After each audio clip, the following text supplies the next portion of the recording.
Ali Imran.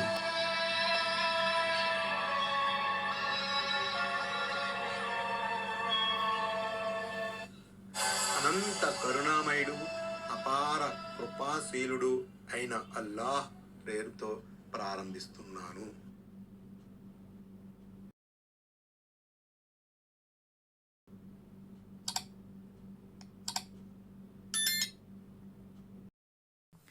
Ayat number 152.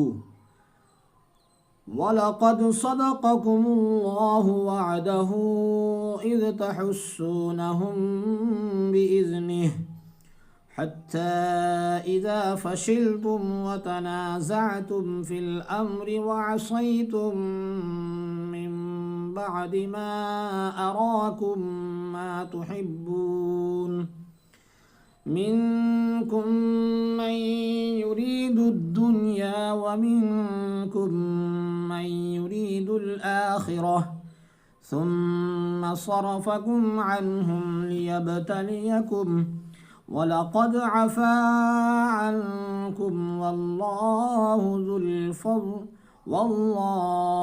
ذو فضل على المؤمنين.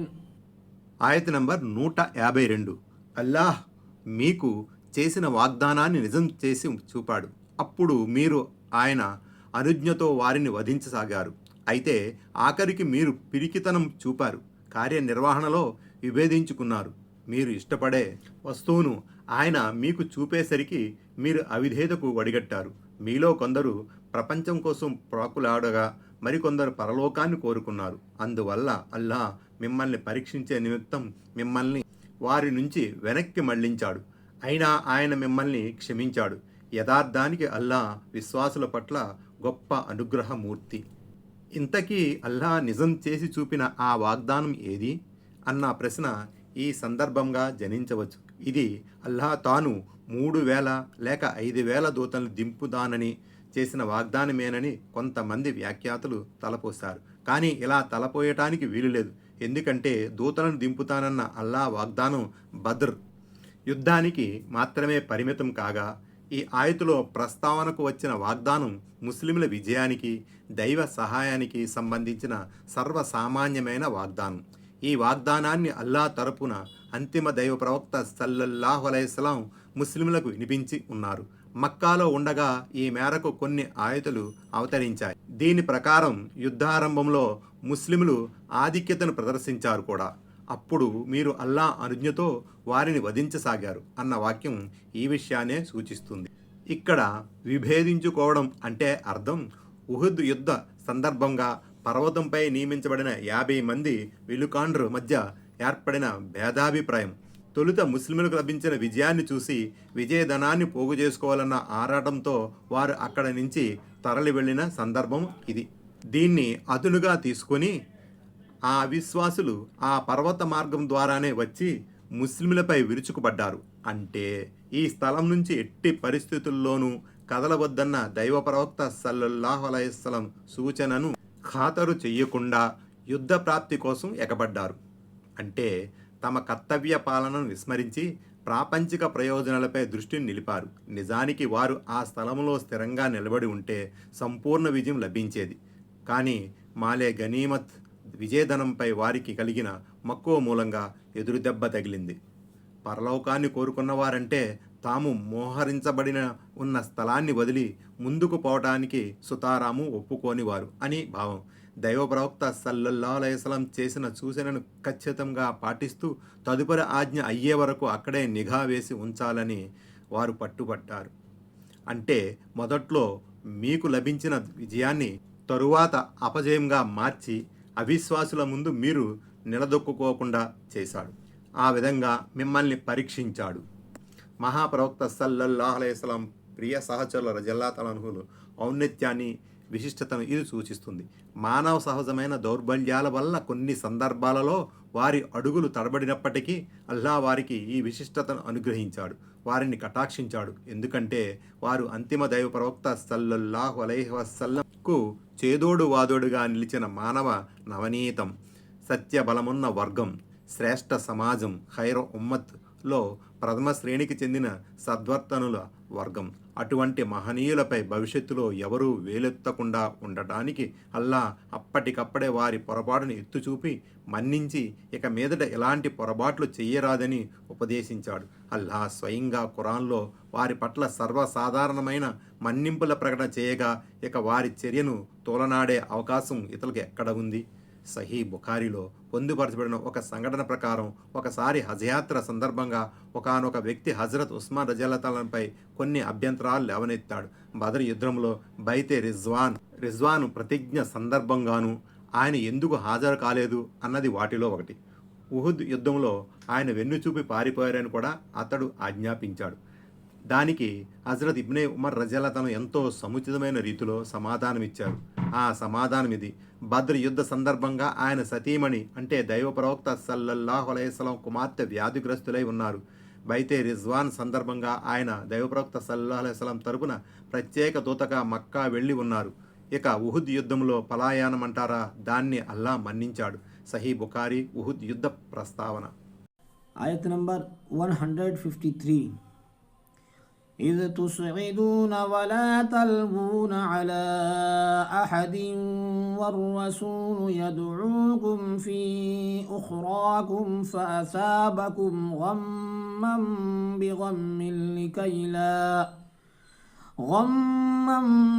بغم لكي لا تحزنوا على ما فاتكم ولا ما أصابكم والله خبير بما تعملون. ఆయత్ number 153. ఆ సమయంలో మీరు పరారవసాగారు, ఇంకొకరిని పట్టించుకునే ధ్యాసే మీకు లేకపోయింది. ఆ క్షణంలో వెనుక నుంచి ప్రవక్త ముహమ్మద్ సల్లల్లాహు అలైహి వసల్లం మిమ్మల్ని కేక వేస్తూనే ఉన్నారు.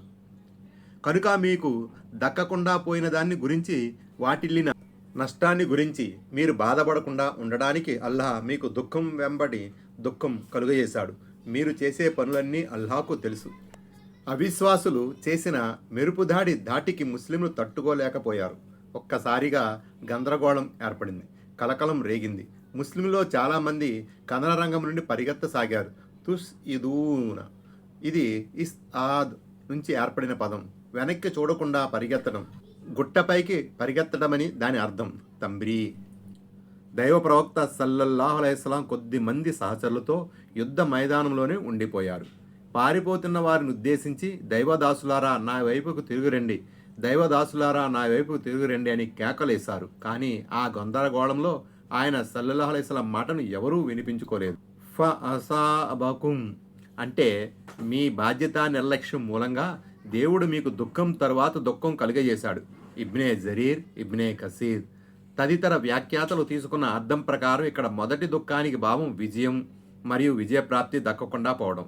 రెండవ దుఃఖానికి భావం ముస్లింలకు అపారమైన ప్రాణ నష్టం జరగడం. దైవ ప్రవక్త సల్లల్లాహు అలైహి వసల్లం వారి ఆదేశాన్ని పాటించకపోవడం వల్ల ఈ పరిస్థితి ఉత్పన్నమైంది. అదీగాక దైవ ప్రవక్త సల్లల్లాహు అలైహి వసల్లం యుద్ధంలో అమరికత నొందారన్న వదంతి కూడా వారి దుఃఖాన్ని మరింతగా పెంచింది. ఈ విధంగా అల్లాహ్ వారికి దుఃఖం వెంబడి దుఃఖం కలుగజేయడంలో ఒక పరమార్థం కూడా దాగి ఉంది. అదేమంటే కష్టాలకు ఓర్చుకునే, ప్రతికూల పవనాలకు ఎదురీదే సామర్థ్యము, స్థైర్యము వారిలో పెరగాలి. ఈ గుణం వారిలో పెంపొందిన నాడు జరిగిన నష్టంపై కృంగిపోయి చేతులెత్తేసి దయానీయ స్థితి రాకుండా ఉంటుంది. ఆయత్ నంబర్ 154. ثم أنزل عليكم من بعد الغم أمنة نعاسا يغشى طائفة منكم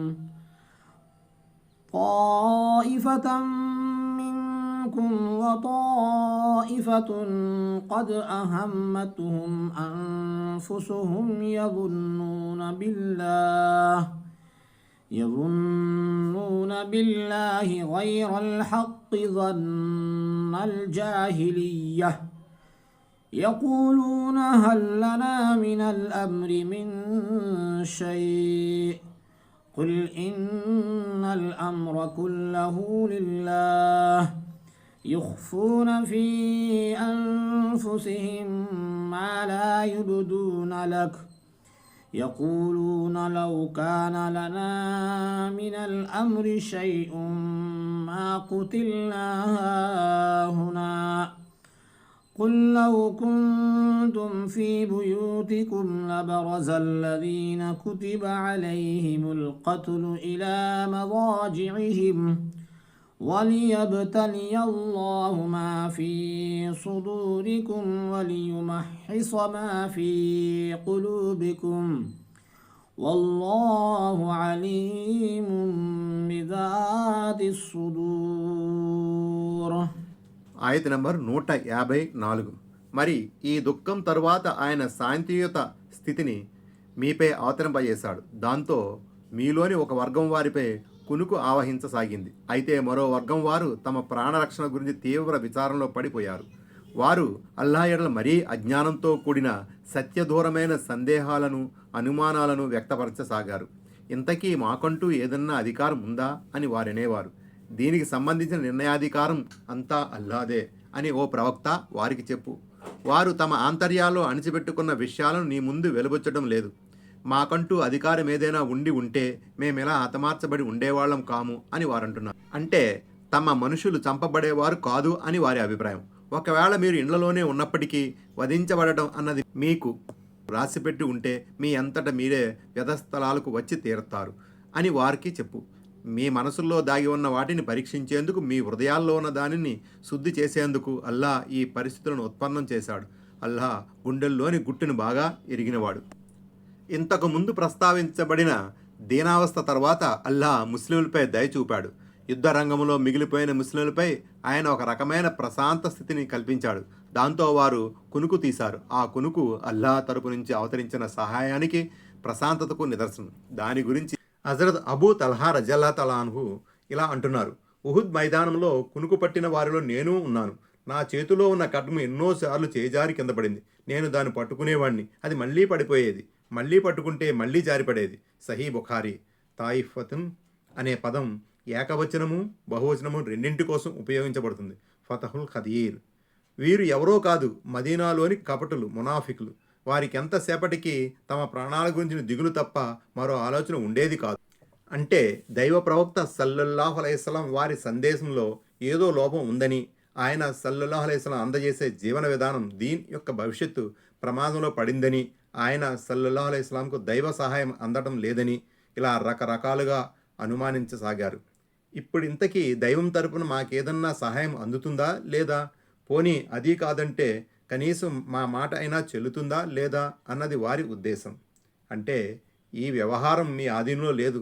సహాయమైనా విజయమైనా దైవాజ్ఞతోనే లభిస్తుంది. ఏది చేయాలి ఏది చేయకూడదు అనే దాన్ని ఆయనే నిర్ణయిస్తాడు, మీరు కాదు అని భావం. అంటే వారు తమ మనసులో కాపట్యం, నిఫాక్ అనే కుళ్ళును దాచిపెట్టుకున్నారు. పైకి మాత్రం మార్గదర్శకత్వం కోసం ఎదురు చూస్తున్నామని అంటారు. కానీ అంతరంగంలోని ఉద్దేశం వేరే ఉంది. ఈ మాటలు వారు పరస్పరం చెప్పుకుంటారు లేదా లోపల చెప్పుకుంటారు. ఇలాంటి కాకి లెక్కల వల్ల ప్రయోజనం ఏమిటి? మరణం ఏదో ఒకరోజు రావడం తథ్యం. దాని నుండి ఎవరూ తప్పించుకోలేరు. దాన్ని వాయిదా వేయనూలేరు. అది కూడా దేవుడు రాసిపెట్టిన చోటే ఆ మృత్యువు మిమ్మల్ని కబళిస్తుంది. ఒకవేళ ఏదో ఒక చోట మీ మరణం లిఖించబడి ఉండి మీరు ఈ ఇండ్లలోనే కూర్చుని ఉన్నా అది మిమ్మల్ని ఏదో ఒక వంకతో అక్కడికి లాక్కుపోతుంది. సంభవించిన పరిణామాలను తలుచుకుని మీరు ఆందోళన చెందకండి. ఈ పరిణామాల ద్వారా కాపట్య రోగం ఉన్నవారెవరో మీ నుండి ఏరి పారవేసే అవకాశం కలిగింది. ఈ పరీక్షలో మీరు పోతపోయబడ్డారు. తప్పాతాలంతా ఎగిరిపోగా దైవానికి కావలసిన మేలైన సరుకు అంటే సత్యబలం ఉన్న వర్గం నిలబడింది. ఆ తరువాత ఆయన పైశాచిక ప్రేరణల నుంచి మీ హృదయాలను పరిశుద్ధం చేశాడు. మీలో నికార్సైన ముస్లింలు ఎవరో, కాపట్టి ముసుగును వేసుకున్న వారెవరో అల్లాహకు బాగా తెలుసు. ధర్మయుద్ధంలో దాగి ఉన్న అసంఖ్యాక పరమార్థాలలో ఒకటేమంటే దాని ద్వారా చిత్తశుద్ధి గల విశ్వాసులెవరో, వంచన శిల్పి నిష్ణాతువులెవరో స్పష్టంగా తేలిపోతుంది. ఆ తర్వాత సభ్య సమాజ సభ్యులు వారిని గుర్తెరిగి వారి ఎడల అప్రమత్తంగా ఉండగలుగుతారు. ఆయత్ నంబర్ 155. إن الذين تولوا منكم يوم التقى الجمعان إنما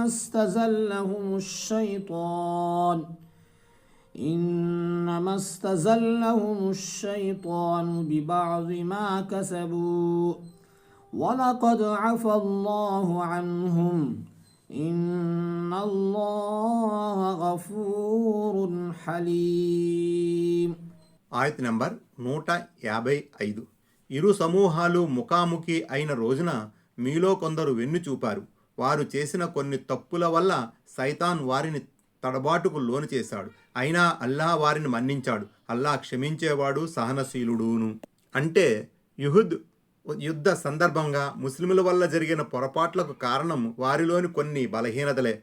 అందువల్ల సైతాన్ వారిని బోల్తా కొట్టించడంలో ఆ రోజు కూడా సఫలీకృతులయ్యాడు. తొలికాలపు సజ్జనులు సల్ఫులు కొంతమంది వక్కాణించినట్లు సత్కార్యానికి బదులుగా మరికొన్ని సత్కార్యాలు చేసే సద్బుద్ధి మనిషికి ప్రసాదించబడుతుంది. చెడుకు ప్రతిఫలంగా మరిన్ని చెడులకు ద్వారం తెరుచుకుంటుంది.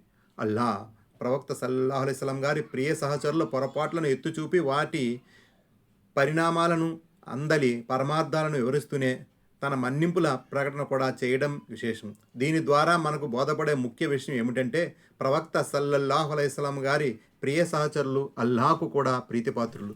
ఆ సత్య విశ్వాసులను స్వయంగా అల్లాహ్ మన్నించి వారి పట్ల ప్రసన్నుడవగా ఇక ఆ మహనీయులను విమర్శించే వారి చర్యలను గ్రహించే హక్కు మనబోటి సామాన్య ముస్లింలకు ఏమాత్రమూ లేదు.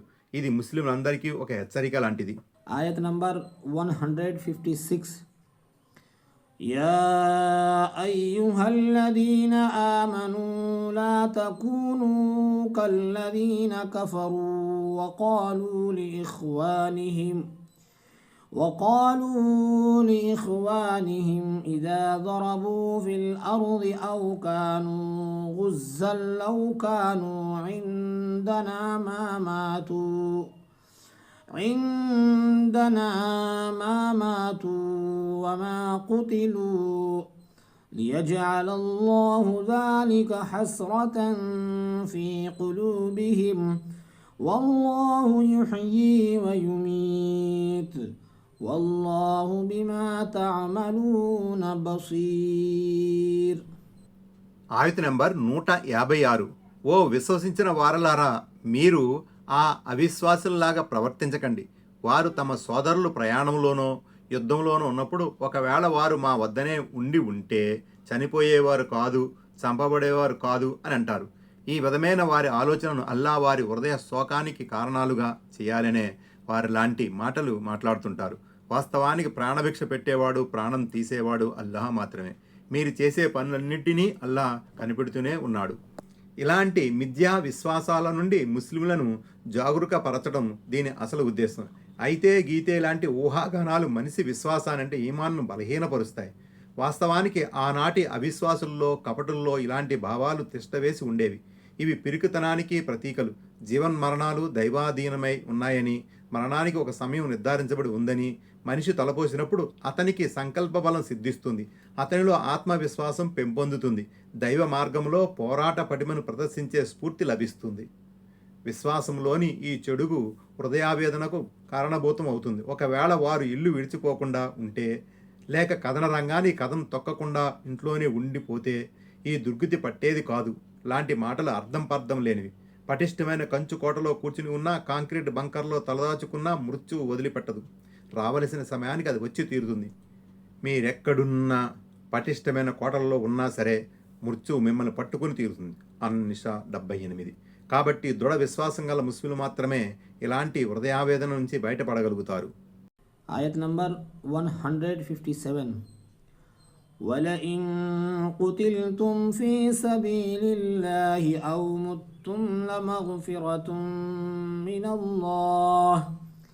لَمَغْفِرَةٌ مِّنَ اللَّهِ وَرَحْمَةٌ خَيْرٌ مِّمَّا يَجْمَعُونَ. ఆయత నంబరు 157.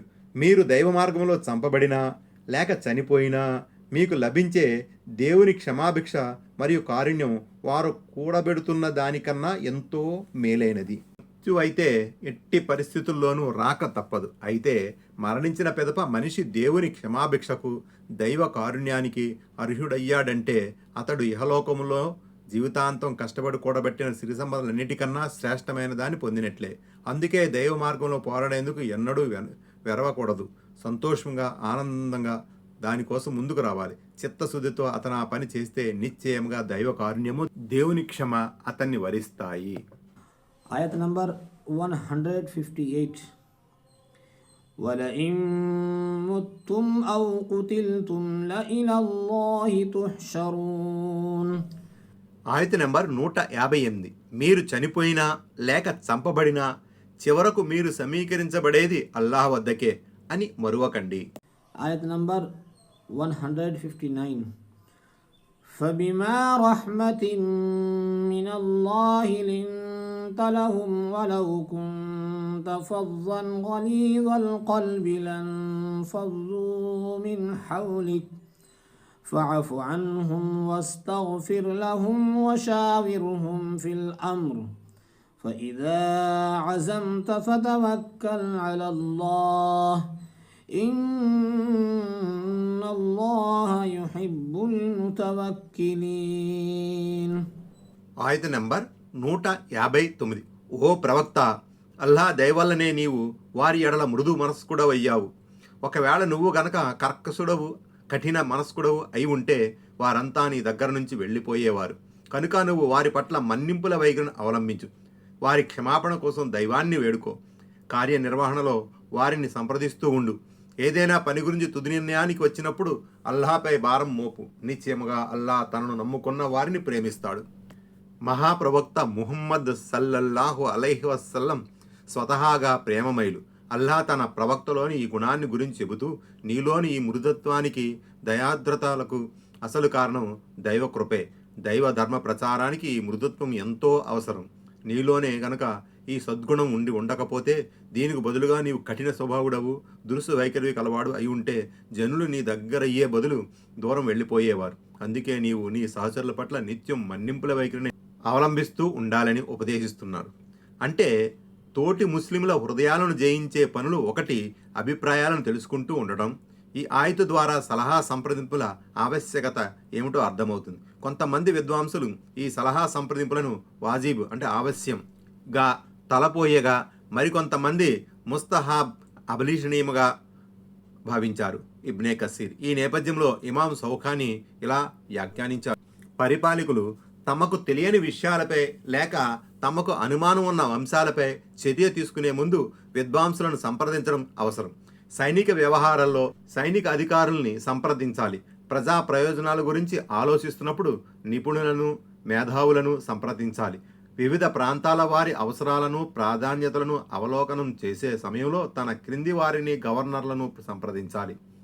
ధర్మవేత్తలను, విద్యావేత్తలను సంప్రదించకుండా నిర్ణయాలు తీసుకునే పరిపాలకుణ్ణి గద్దె దింపడం వాజిబ్, తప్పనిసరి అన్న విషయంలో ఎలాంటి భేదాభిప్రాయం లేదు అని ఇబ్నే తైమియా అన్నారు. అయితే ఈ ధర్మవేత్తలను సంప్రదించడం అనేది షరియతులోని వివరించబడని లేక రాజ్యంలో ఏర్పాట్లకు సంబంధించిన విషయాల వరకు మాత్రమే పరిమితం. అయితే ఏ విషయంలో షరియత్ ఆదేశాలు స్పష్టంగా ఉన్నాయో వాటిలో ఇక వేరొకరి సలహాలు తీసుకోవాల్సిన అవసరం ఉండదు. ఫతహుల్ ఖదీర్ అంటే సలహా తీసుకున్న తర్వాత నీవు ఏది సముచితమనుకుంటే దాన్ని చెయ్యి, కానీ అల్లాహపై ఆధారపడి మరీ చెయ్యి. దీని ద్వారా బోధపడేది ఏమిటంటే, సలహా మండలిని సంప్రదించిన మీద కూడా అంతిమ నిర్ణయం రాజ్యాధికారిదే అవుతుంది. సలహా మండలి చెప్పిన ప్రతిదాన్ని పరిపాలకుడు పాటించవలసిన అవసరం లేదు. గమనార్హమైన మరొక విషయం ఏమిటంటే, సలహాదారులు ఎన్ని మంచి సలహాలు ఇచ్చే వారైనప్పటికీ పరిపాలకుడు అల్లాహపై ఆధారపడక తప్పదు. వచ్చే ఆయతుల్లో కూడా అల్లాహపై భారం మోపమని మళ్ళీ తాకీదు చేయబడింది. Ayat number 160. إن ينصركم الله فلا غالب لكم وإن يخذلكم فمن ذا الذي ينصركم من بعده وعلى الله فليتوكل المؤمنون. ఆయత నంబరు 160. అల్లాయే గనుక మీకు తోడ్పాటు నందిస్తే ఇక మిమ్మల్ని ఎవరూ జయించలేరు. ఒకవేళ ఆయనే గనుక మిమ్మల్ని విడిచిపెట్టేస్తే తరువాత మీకు సహాయపడగలవాడు ఎవడు? కాబట్టి విశ్వసించిన వారు సదా అల్లానే నమ్ముకోవాలి.